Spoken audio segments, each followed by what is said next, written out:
바늘 끝이 비단 위를 스칠 때마다 리웨이의 마음은 고요한 호수처럼 가라앉았다. 창밖으로는 2010년대 중반 상하이의 현란한 야경이 거대한 용처럼 꿈틀거렸지만 그녀의 작은 작업실 안은 오직 실과 천이 만들어내는 섬세한 소리만이 가득했다. 벽에는 그녀가 한 땀 한 땀 수놓은 매화, 난초, 국화, 대나무 사군자 자수가 걸려 있었다. 한때는 촉망받는 자수 공예가였지만 이제 그녀의 작품은 소규모 온라인 샵을 통해 간간히 팔려나가는 것이 전부였다. 유명 건축가인 남편 천준의 성공을 위해 자신의 꿈을 잠시 접어둔 지 벌써 여러 해였다. 웨이웨이, 나야. 화면 너머로 들려오는 남편의 목소리는 언제나처럼 부드러웠지만 어딘지 모르게 공허한 울림이 있었다. 그는 중요한 프로젝트 때문에 현재 선전에 장기 체류 중이었다. 오늘 발표는 잘 끝났어. 당신이 전에 보여줬던 그 나비 문양 자수 기억나? 거기서 영감을 좀 얻었지. 역시 당신 안목은 뛰어나다니까. 천지는 칭찬을 늘어놓았지만 리웨이는 그의 말에서 미묘한 가시를 느꼈다. 그녀의 예술은 언제나 그의 성공을 위한 영감의 원천 혹은 고상한 취미 정도로 치부되었다.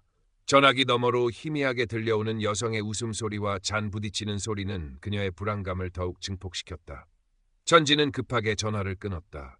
중요한 미팅이 있다고 했다. 고요함이 다시 찾아온 작업실. 리웨이는 문득 얼마 전 온라인에서 본 천진의 최신 프로젝트 관련 기사를 떠올렸다. 당시에는 무심코 넘겼던 건축물의 독특한 파사드 패턴. 그것은 분명 몇 해 전 자신이 밤새워 구상하고 천진에게 신나서 보여주었던 봉황 문양의 변형이었다. 단순한 우연일까? 아니면 영감? 가슴 한구석에서 차가운 의심의 씨앗이 싹트기 시작했다. 그날 밤 리웨이는 잠들지 못했다. 생활비 문제로 확인해본 남편의 신용카드 명세서에는 설명되지 않는 호텔 숙박비와 고급 레스토랑에서의 지출 내역이 가득했다. 수신자는 낯선 이름의 여성이었다. 장만. 천진의 젊은 동료 건축가이자 최근 프로젝트의 중요 클라이언트 중 한 명이라는 것을 어렴풋이 기억해냈다. 그리고 천진의 개인 클라우드 저장소, 그가 깜빡 잊고 로그아웃하지 않은 계정 속에서 그녀는 결정적인 증거들을 발견했다. 장만과 다정하게 찍은 사진들, 은밀한 메시지들, 그리고 자신의 자수 도안 스캔 파일과 그것을 변형시킨 건축 디자인 초기 스케치들이었다. 봉황뿐만이 아니었다. 연꽃, 구름, 심지어 그녀가 습작으로 그렸던 기하학적 문양까지 그의 창조적인 디자인 곳곳에 녹아 있었다. 충격과 배신감에 온몸이 떨려왔다. 단순히 바람을 피운 것이 아니었다. 그는 그녀의 영혼과도 같은 예술을, 그녀의 정체성을 체계적으로 훔치고 이용해왔던 것이다. 지난 몇 년간 그가 보여준 다정함, 그녀의 예술에 대한 어설픈 칭찬들이 모두 기만이었음을 깨달았다. 그는 그녀를 사랑한 것이 아니라 그녀의 재능을 착취하고 있었을 뿐이었다. 상하이의 화려한 불빛 아래 그녀는 철저히 혼자였다. 며칠 밤낮을 고민했다. 분노와 슬픔이 파도처럼 밀려왔지만 리웨이는 울고만 있지 않았다. 그녀는 조용히 그리고 치밀하게 움직이기 시작했다. 먼지 쌓인 상자 속에서 과거의 작업 기록들을 꺼냈다.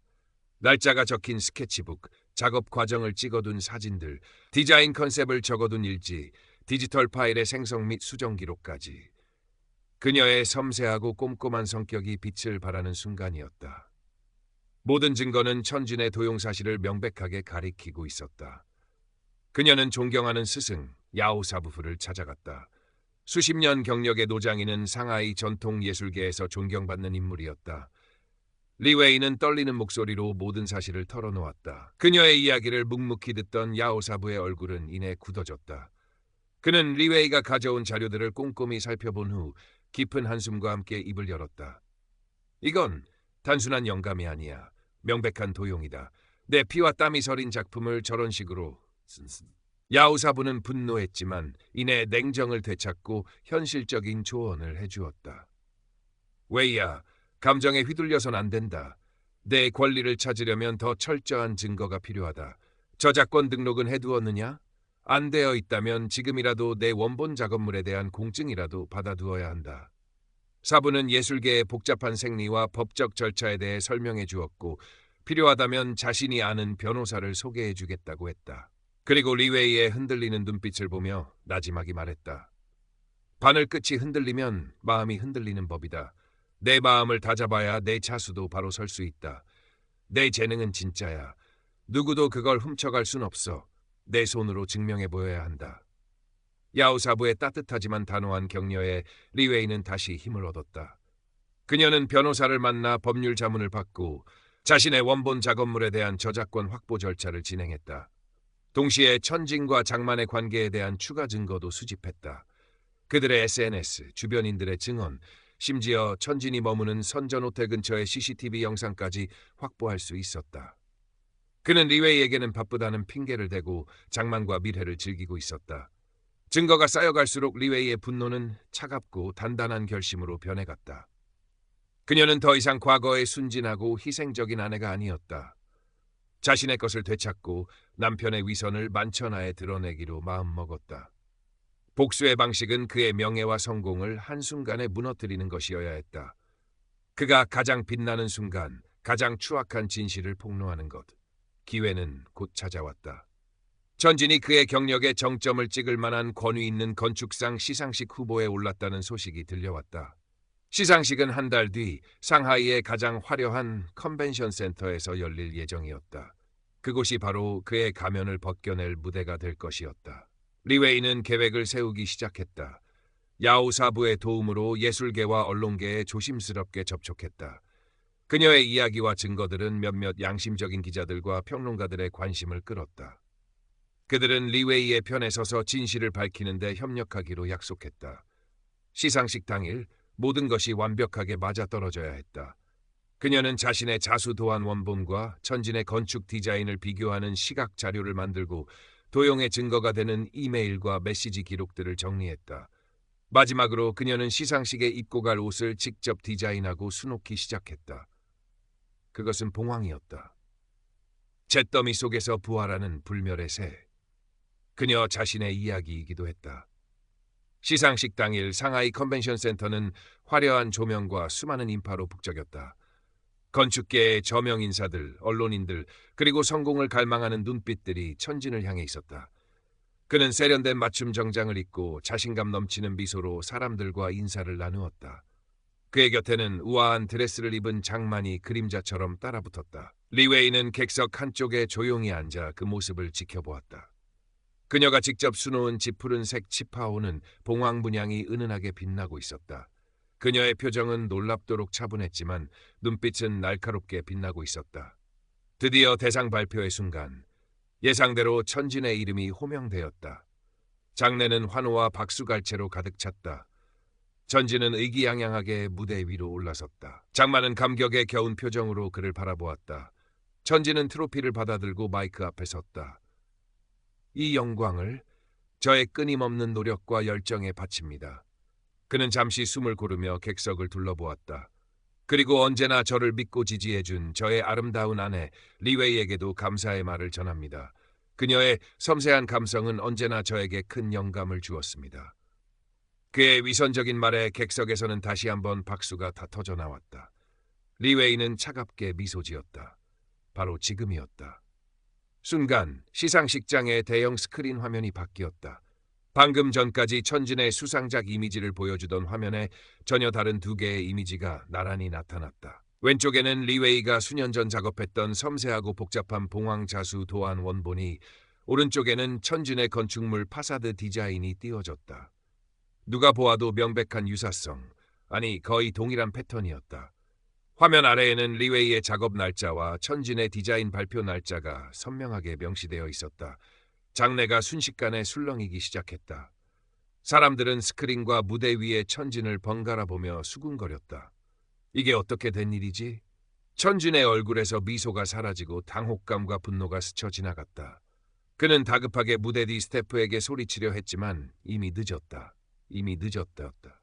리웨이의 연꽃냥 자수와 연현진의 건물 내부 장식 디자인, 구름 문양 자수와 그의 다른 프로젝트의 천장 디자인, 끝없이 이어지는 비교 이미지들은 그의 성공이 얼마나 허구적인 토대 위에 세워졌는지를 적나라하게 보여주었다.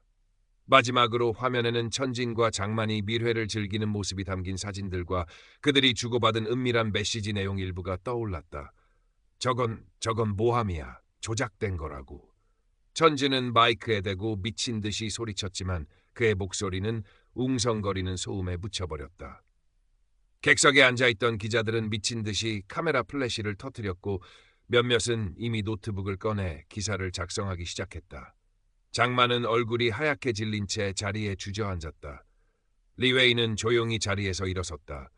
모든 시선이 그녀에게 쏠렸다. 그녀는 무대 위에 천진을 똑바로 응시하며 차분하지만 단호한 목소리로 입을 였다. 마이크 없이도 그녀의 목소리는 장내에 울려 퍼졌다. 저는 리웨이입니다. 천준 씨의 아내이자 저 디자인들의 원작자입니다. 그녀는 더 이상 아무 말도 하지 않았다. 그 한마디로 충분했다. 그녀는 천천히 몸을 돌려 혼란에 빠진 시상식장을 빠져나왔다. 등 뒤로 천진의 절규와 사람들의 아우성, 카메라 셔터 소리가 파도처럼 밀려왔지만 그녀의 발걸음은 조금도 흔들리지 않았다. 그녀의 치파오에 수놓인 봉황이 마치 살아 움직이는 듯했다. 잿더미 속에서 마침내 날아오른 것이다. 그날 밤 이후 천진의 세계는 산산조각났다. 시상식 스캔들은 중국 전역의 언론과 소셜미디어를 통해 일파만파 퍼져나갔다. 그의 건축상 수상은 깍 취소되었고 진행 중이던 모든 프로젝트 계약은 파기되었다. 그의 명성은 땅에 떨어졌고 업계에서는 완전히 매장당했다. 불륜상대였던 장만 역시 모든 것을 잃었다. 그녀의 편파는 회복 불가능할 정도로 실추되었고 천진과의 관계도 파탄났다. 그들은 서로를 비난하며 진흙탕 싸움을 벌였지만 아무도 그들의 말에 귀 기울이지 않았다. 리웨이는 변호사를 통해 이혼 소송과 함께 지식재산권 침해에 대한 손해배상 청구 소송을 제기했다. 천진은 어떻게든 재산을 빼돌리려 했지만 리웨이가 확보한 명백한 증거들 앞에서 그의 시도는 무의로 돌아갔다. 법원은 리웨이의 손을 들어주었고 그녀는 정당한 재산 분할과 함께 상당한 금액의 손해배상금을 받게 되었다. 역설적이게도 이 사건은 리웨이의 자수예술에 대한 대중의 관심을 폭발적으로 증가시켰다. 사람들은 그녀의 섬세하고 아름다운 작품 세계와 그녀가 겪어야 했던 고통에 주목했다. 언론 인터뷰 요청과 전시회 제안이 쇄도했다. 야후사부의 격려와 지지 속에서 리웨이는 마침내 자신의 이름으로 당당하게 활동을 재개했다. 그녀는 상하이의 오래된 골목길, 농탕에 자신의 이름을 건 작은 갤러리 겸 작업실을 열었다. 그곳은 천진의 화려하지만 차가운 건축물과는 달리 따뜻하고 인간적인 숨결이 느껴지는 공간이었다. 그녀는 그곳에서 묵묵히 작품 활동에 몰두했고 전통 자수의 현대적인 감각을 더한 그녀의 작품들은 국내외에서 큰 호평을 받았다. 그녀는 더 이상 누군가의 아내나 영감의 원천이 아니었다. 오롯이 예술가 리웨이로서 세상에 섰다. 몇 년의 시간이 흘렀다. 리웨이의 갤러리는 상하이의 새로운 문화 명소로 자리 잡았다. 그녀는 여전히 매일 바늘을 잡았지만 이제 그녀의 손끝에서 피어나는 것은 과거의 아픔이나 분노가 아니었다. 상처를 딛고 일어선 강인한 생명력, 고요한 평화, 그리고 미래에 대한